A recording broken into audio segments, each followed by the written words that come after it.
हामीले प्रत्येक दिन गर्नुपर्ने कर्महरू हामीले गर्दैनौँ अनि हाम्रा ग्रहहरू रुष्ट भए, ग्रहले हामीलाई दुःख दिए, ग्रह लागे, दशा लागे भन्छौँ, विभिन्न ठाउँमा भौतारिन्छौँ, पैसा नाश गर्छौँ, सत्यानाश हुन्छ।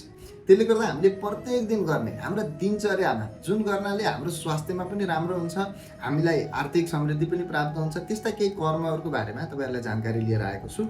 विशेष गरेर हामीले सबैभन्दा सुरुमा अहङ्कार नगर्ने, अहङ्कार आफूबाट हटाउने, आफ्नो बसमा अहङ्कारलाई राख्ने होइन, आफ्नो इज्जत आफैले गर्ने र आफूमा गर्व गर्ने गरियो भने हाम्रो सूर्य ग्रह राम्रो भएर जान्छ र सूर्य ग्रहको हामीलाई प्रभाव राम्रो पर्छ।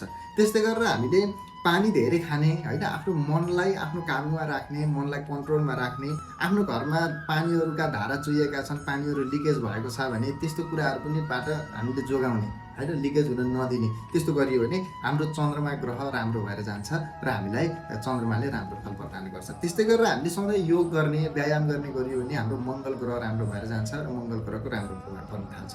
त्यस्तै गरेर हामीले प्रकृतिसँग रमाउने, जलाशयमा जाने होइन, रुखहरूको नजिक जाने, रुखहरूलाई स्पर्श गर्ने गरियो भने हाम्रो बुध ग्रह राम्रो भएर जान्छ र बुधले हामीलाई राम्रो फल प्रदान गर्छ।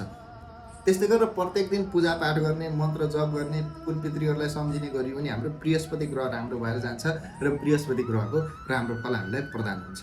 त्यस्तै गरेर नित्य स्नान गर्ने, चन्दन तिलकहरू लगाउने गरियो भने हाम्रो शुक्र ग्रह राम्रो हुन्छ, हाम्रो आर्थिक समृद्धि, उन्नति, प्रगति भएर जान्छ। त्यस्तै गरेर हामी अत्यन्तै न्यायिक हुने, कहिले पनि अन्यायको पक्षमा नलाग्ने अनि धैर्य धारण गर्ने, एकदम आफूलाई आफैले सम्झाउने त्यस्तो खालको कर्महरू हामीले नित्य गरियो भने हाम्रो शनि ग्रह राम्रो भएर जान्छ र शनि ग्रहको नकारात्मक प्रभाव पर्दैन। त्यस्तै गरेर आफूले प्रयोग गरेको शौचालय हामीले आफैले सफा गर्ने गऱ्यौँ भने हाम्रो केतु ग्रह राम्रो भएर जान्छ। त्यस्तै गरेर कुलपितृलाई पूजा गर्ने गरियो भने पनि हाम्रो राहु केतु राम्रो भएर जान्छ र ग्रहहरूले हामीलाई नराम्रो प्रभाव पार्दैनन्। यी कर्महरूलाई गरौँ र आफ्ना ग्रह आफैले राम्रो बनाऊ।